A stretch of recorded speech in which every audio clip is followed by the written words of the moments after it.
Сәлем достар, сіздермен Айгерім. Бүгін біз сіздермен өте дәмді сырнеке дайындайтын боламыз.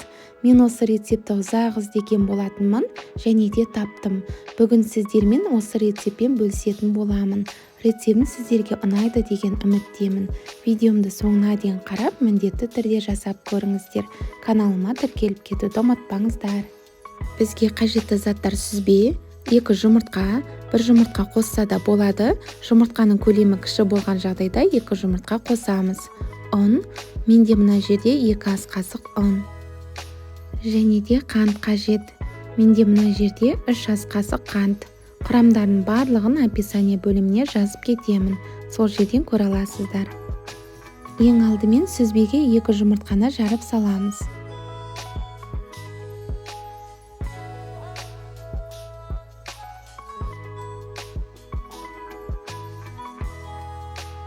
Үстіне қантты салып, блендермен езіп аламыз. Міндетті түрде блендермен езіңіздер. Езбеген жағдайда сырнеке өз формасын ұстамайды. Мінеке дайын. Енді үстіне ұнды салып, жақсылап араластырамыз.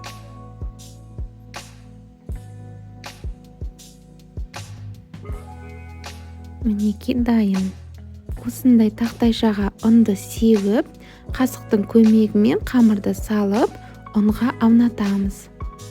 Көлемі қалауларыңыз бойынша.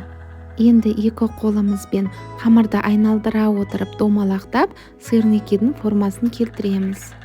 Үстінен басамыз, баспай биік қылдырып пісіре берсеңіздер де болады. Мінеке дайын. Барлығын осылай жасап шығамыз. Мінеке 11 дана сырнеке шықты. Табамызды алдын ала қыздырып, қызып тұрған табаға кішкене сары май саламыз. Көп салмайсыздар, аз ғана жетеді. Сары май болмаса, сұйық майға пісіре берсеңіздер де болады. Мінеке сары май еріді, сырнектарды салып шығамыз. Мен осылай 4 данадан салып пісіремін.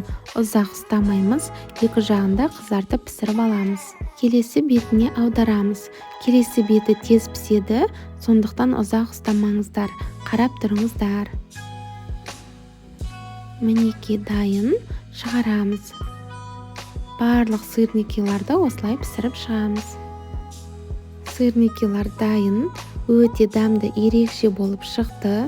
Піскен кезде бірден бетіне сахарная пудра сепсеңіздер, тіпті ерекшелене түседі. Дәл осы рецептпен дайындап көріңіздер. Видеомды соңына дейін қараған болсаңыздар, пікір қалдырып лайк басып кетуді ұмытпаңыздар. Ас болсын.